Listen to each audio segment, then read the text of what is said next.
Oups, pardon, c'est pas bien de jouer avec le feu. Aujourd'hui, je vais vous parler du brûlage des écrans et des écrans OLED, et en particulier de comment j'ai brûlé ou marqué mon écran OLED de mon Samsung Galaxy S7.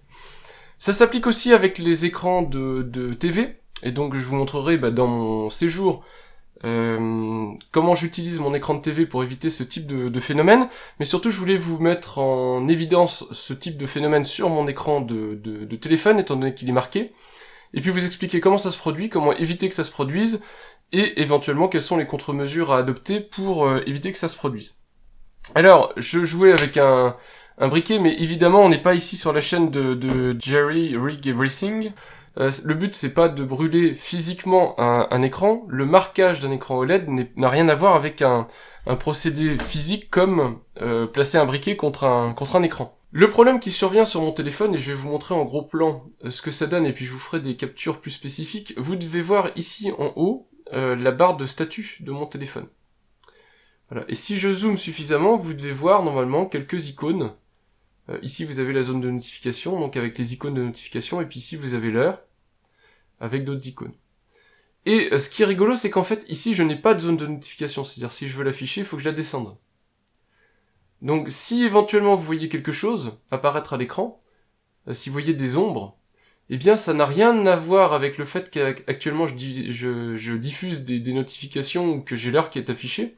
C'est l'écran lui-même, cette ombre qu'on peut voir, c'est l'écran lui-même qui est marqué. Alors, l'écran est marqué parce que c'est un écran OLED, l'écran de mon Galaxy S7, mais c'est vrai aussi pour tous les écrans des smartphones modernes, puisque tous les téléphones haut de gamme maintenant ont basculé sur de l'écran OLED. Je pense aux iPhones, iPhone XS de dernière génération, etc. Tous les téléphones Android haut de gamme sont sur écran OLED, et puis tous les téléviseurs, pour regarder des films, etc., sont maintenant sur écran OLED, pour en tout cas la partie cinéma, donc si vous voulez regarder un film dans de bonnes conditions. Avant d'aller plus loin, un rappel sur les technologies d'écran, que ce soit fait et qu'on n'en parle plus. Vous avez différentes technologies d'écran, donc vous avez le TN, le VA, l'IPS et le LED. En gros, pour faire simple, vous avez 4 technologies d'écran, donc TN, VA, IPS et OLED. Toutes ces technologies sont regroupées sous la catégorie des TFT, donc technologie de dalle à transistor. Je vous laisse consulter la page Wikipédia si vous voulez en savoir plus. Moi, je vais juste vous pointer du doigt deux choses. Dans cette catégorie des écrans TFT, vous avez deux grandes sous-catégories. Les écrans LCD, ou si on veut être très précis, les écrans à matrice active LCD, puisque vous n'avez plus maintenant d'écran à matrice passive. Et si vous avez connu les écrans à matrice passive, je pense que vous serez très heureux de ne plus en croiser au coin de la rue. Et puis des écrans AMOLED, donc des écrans à diode organique électroluminescente, donc qui recouvrent cette deuxième catégorie d'écran.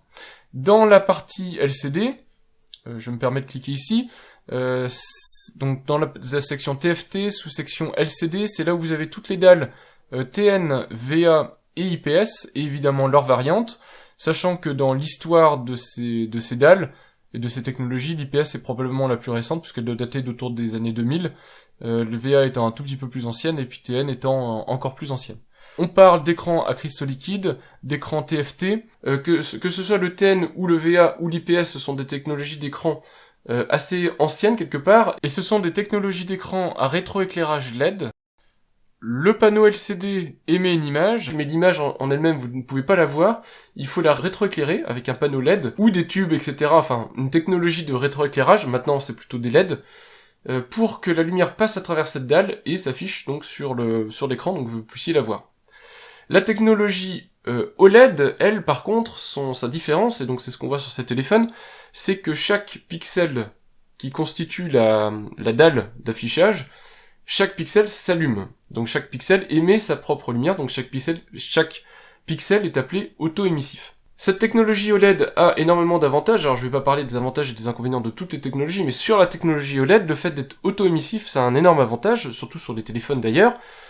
C'est le fait que quand on a du noir à afficher, donc une zone noire à afficher, mais du vrai noir, le pixel en question, ou les pixels en question sont éteints, et n'ont pas besoin d'être alimentés pour afficher ce noir. Donc vous avez un noir parfait et une économie d'énergie puisque la dalle n'affiche que ce qui est visible, donc que ce qui est allumé. C'est vrai aussi sur les téléviseurs, Les téléviseurs ont souvent des bandes noires en haut et en bas quand vous regardez des films, en fonction des ratios d'image, etc. Eh bien, si vous regardez sur un écran OLED, ces bandes noires sont d'un noir parfait. Donc quand vous regardez dans une pièce sombre, sur un écran OLED, vous avez un noir parfait, alors que sur un écran rétroéclairage LCD, ces bandes noires vont avoir un aspect grisâtre, plus ou moins noir en fonction de la qualité de votre téléviseur, mais ce sera jamais un noir parfait. Bon, comment j'en suis arrivé à brûler ou à marquer en tout cas ce téléphone? Il faut savoir qu'un écran OLED, la grande différence dans OLED et LED, c'est le haut. Et le haut fait toute la différence, le haut est pour organique. Donc un écran OLED, il est constitué d'une matrice de LED, que ces LED sont des LED organiques, donc le haut de OLED. Alors, les principes fondamentaux des LED restent les mêmes. Vous avez anode et cathode, donc qui permettent de véhiculer la tension électrique, mais au milieu, entre les deux, ce qui diffère, c'est que ici vous avez des composés organiques, donc à base de carbone essentiellement, et ces composés s'altèrent en fait avec le temps. Donc ils s'altèrent déjà avec l'environnement, la lumière, l'humidité, etc. Mais ils s'altèrent aussi avec l'utilisation qui en est faite, et en particulier, ce sont des composants qui sont soumis au marquage. Comment se marque un écran OLED? Eh bien c'est facile, vous avez des zones ici qui sont souvent affichées sur un écran OLED. Alors on est bien d'accord qu'un écran OLED qui affiche du noir n'est pas allumé. Donc tout ce qui est lumineux est allumé. Et vous avez des zones ici, comme vous avez l'horloge, vous avez la batterie, vous avez l'icône Wi-Fi et compagnie, qui sont des zones qui sont particulièrement souvent allumées. Et le problème des écrans OLED, c'est qu'ils marquent. Donc que ces zones souvent allumées, il va y avoir une espèce de mémoire dans l'OLED, dans le composant OLED, le fait qu'il va avoir du mal à reprendre sa configuration d'origine. En fait, le marquage se produit avec la durée. Alors soit la durée immédiate, c'est-à-dire vous laissez votre écran OLED allumé, afficher une image fixe et lumineuse un certain nombre de temps, je sais pas, une dizaine d'heures, une vingtaine d'heures consécutives. Là, vous avez de fortes chances de marquer votre écran OLED, mais ça peut être aussi avec des utilisations régulières. Donc, vous allumez, vous éteignez, vous allumez, vous éteignez. Des choses qui sont anecdotiques au quotidien, mais qui, avec le temps, vont s'accumuler. C'est-à-dire que l'écran OLED va continuer à se dégrader, et continuer à se marquer, même si ce sont des utilisations très subtiles. Vous voyez, j'allume, j'éteins, mais je fais ça très régulièrement et sur la continuité, et puis c'est toujours les mêmes zones qui sont allumées. Donc sur un téléphone ça va être ces zones-ci, batterie, machin, tout ça, et puis souvent, si vous avez un téléphone plus moderne que le mien, si vous avez des boutons ici, les boutons Android, donc accueil, retour et autres applications, eh bien ce sont ces zones qui vont marquer. Alors elles vont marquer parce que, comme je vous l'ai dit, c'est un écran OLED, qu'un écran OLED est constitué de cellules OLED, donc de DEL, organiques, et donc ces cellules, ces LED, vont avec le temps accumuler de l'usure en fait, et se marquer. Alors malheureusement, comme avec les dégâts du feu, la brûlure d'un écran OLED ou le marquage d'un écran OLED est souvent irréversible. Alors, des fois un écran OLED va marquer temporairement parce que vous avez regardé, alors si c'est sur un téléphone, vous avez une zone qui est restée allumée longtemps, sur un téléviseur parce que vous avez un logo de chaîne, une signalétique de limite d'âge, ou un menu d'un jeu vidéo, etc. qui était affiché. Et puis tout doucement ça va s'estomper. Mais un écran OLED, de toute façon par conception, c'est un écran qui s'use avec l'utilisation. Donc tôt ou tard, ces éléments, si vous répétez cette usure, ces éléments vont rester marqués. Donc ça c'est quelque chose contre lequel vous ne pourrez rien faire, un écran OLED, contrairement à un écran de technologie IPS, VA, etc., c'est un écran qui va s'user avec le temps. Donc il faut en être conscient quand on l'achète, parce que malheureusement, vous ne pourrez pas y faire grand chose si ce n'est bien l'utiliser. Donc je vous l'ai dit, le marquage d'un écran OLED se fait avec le temps, donc l'accumulation dans le temps, ou avec une utilisation excessive d'un élément très lumineux et affiché pendant relativement longtemps.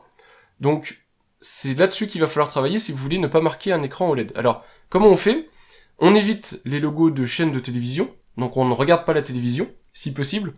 Ça paraît dingue, mais même sur un téléviseur OLED, le téléviseur OLED, son utilisation numéro 1, c'est normalement le contenu cinéma. C'est-à-dire son principe, sa qualité d'image, elle est là pour servir le contenu cinéma, avoir des bandes noires parfaites, avoir des images d'un contraste plutôt bon, avoir des effets HDR de qualité, mais c'est pas fait pour regarder la télévision, c'est pas fait pour regarder M6 ou TF1 avec leur logo en continu. C'est aussi des écrans qui ne sont pas faits pour le jeu vidéo, donc si vous avez l'habitude de jouer aux jeux vidéo, d'avoir des consoles branchées sur des écrans OLED, bah sachez que vous êtes en train d'abîmer votre dalle OLED, malheureusement.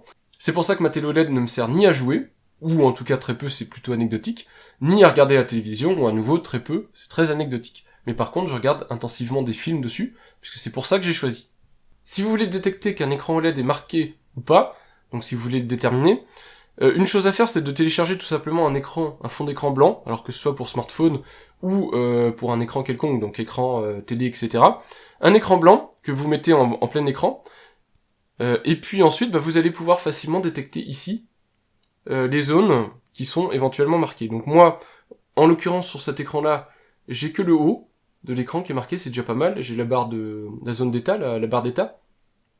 Mais sur un téléviseur, vous verrez peut-être apparaître, donc plutôt dans ce sens-là d'ailleurs, vous verrez plutôt apparaître peut-être un logo de chaîne ici, un logo de chaîne là, ou l'interface de votre jeu vidéo en surimpression, etc.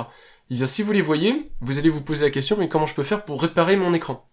Et c'est là où je vais venir avec ma recette miracle. Il n'y a pas de recette miracle en fait. Un écran OLED marqué, vous ne pourrez pas le démarquer, vous ne pourrez pas le sauver. Les constructeurs d'écrans, assez peu d'ailleurs sur des écrans de smartphone, mais sur des écrans de télé, c'est plutôt courant, développent des technologies de déplacement de pixels, donc ça se voit à peine, c'est au pixel près, mais pour bouger un petit peu le contenu, pour éviter de marquer toujours les mêmes pixels. Mais si vous affichez toujours le même contenu, toujours au même endroit, que ce contenu est lumineux, comme un logo de chaîne blanc par exemple, quelque chose comme ça, ou même une interface de jeu vidéo, et bien ce contenu va être marqué définitivement sur l'écran, et vous ne pourrez rien y faire. Ça peut être aussi la forme qu'a un présentateur de JT, puisque les présentateurs de JT sont majoritairement blancs. Si je dois synthétiser, je vous renvoie vers le site airthings.com, je ne sais pas d'ailleurs comment on le prononce, c'est en tout cas un projet que je suis depuis un petit moment, puisqu'ils s'amusent à brûler des écrans OLED et des écrans d'autres technologies, donc ils leur font afficher différents contenus, donc un présentateur de journal télévisé, des jeux vidéo, des films, etc., sur différentes technologies de dalle OLED, et ils font régulièrement un point. Donc ils mettent en place le contenu nécessaire pour faire brûler un écran OLED, afficher des chaînes de sport, etc. Ils le mettent en comparaison avec différents types de dalles, donc une VA, une IPS, une OLED, etc. Et ils font les choses sur la longueur, donc en laissant afficher exprès des logos de partout, pour vérifier si les panneaux OLED sont sensibles ou pas, et à quel point ils sont sensibles à ce type de marquage. Et pour faire ça, en fait, c'est assez intelligent. Ils ont des procédures qui sont très standardisées, à la fois sur la luminosité, sur le pic de luminosité des logos, etc., pour étudier le marquage. Sur les écrans OLED, ils peuvent, sans problème et de manière répétée, provoquer le marquage de ces écrans. Que ce soit sur les logos ou autres, ils y arrivent sans problème. Donc si vous êtes intéressé dans le détail à voir comment un écran OLED marque, pourquoi les écrans de d'autres technologies ne marquent pas, quelles sont les bonnes consignes, en gros, d'utilisation pour un écran, que ce soit un écran de téléphone, moi je vous ai dit tout le contenu statique qui est très lumineux, à éviter sur un écran de téléphone, donc les zones de notification, les boutons en surimpression, donc les boutons Android, les boutons virtuels, qui sont très lumineux, sont à éviter puisque vous allez marquer votre dalle. Sur un téléviseur, les logos de chaîne, c'est des zones les zones centrales sont très marquées, si c'est un contenu principal que vous regardez, etc. Et donc, faites très attention parce qu'une fois qu'un écran OLED est marqué, il y a des logiciels qui existent pour les démarquer. Ces logiciels-ci, c'est un peu du pipeau. Le seul moyen pour enlever le marquage d'un écran OLED, c'est en fait d'user toute la dalle OLED de manière à faire en sorte qu'on ne voit moins la zone qui est abîmée. Donc en fait, vous êtes obligé d'abîmer tout l'écran pour faire en sorte qu'on voit moins la zone que vous avez marquée. Donc, faites attention avec les écrans OLED, ça veut pas dire que c'est une mauvaise technologie, je ne peux que vous conseiller des écrans OLED, que ce soit sur des smartphones ou même des écrans pour regarder des films, donc des écrans de télé. Mais faites attention, ce sont des technologies, comme toute technologie, elles ont des avantages et des inconvénients, il faut les connaître avant l'achat. C'est pour ça que j'avais fait une vidéo sur le test des écrans, que je vous mets dans le petit i là, une vidéo qu'il faut avoir peut-être regardée avant de choisir son écran de télé, avant de choisir son écran de téléphone, pour choisir ce qui vous convient le mieux. Si vous utilisez une technologie mais adaptée à un mauvais usage, bien forcément cette technologie, vous pourrez dire c'est une mauvaise technologie, pas forcément, c'est juste une technologie pas adaptée à l'utilisation que vous en faites. Voilà, c'était mon expérience du marquage de mon écran de Galaxy S7. Ce téléphone a 3 ans, je lui pardonne le fait qu'il est marqué au bout de 3 ans. Toujours est-il que cet écran a marqué, que maintenant je le vois, et que c'est quelque chose qui est perturbant au quotidien. Donc si vous voulez vous éviter ce genre de tracas, faites bien attention, suivez les quelques consignes que je vous ai dites, et puis renseignez-vous autour de cette technologie d'écran OLED, de manière à ce que votre écran ne finisse pas dans les flammes. Voilà, j'espère que ma vidéo vous aura été utile, et puis je vous dis à bientôt pour de prochaines vidéos. Au revoir!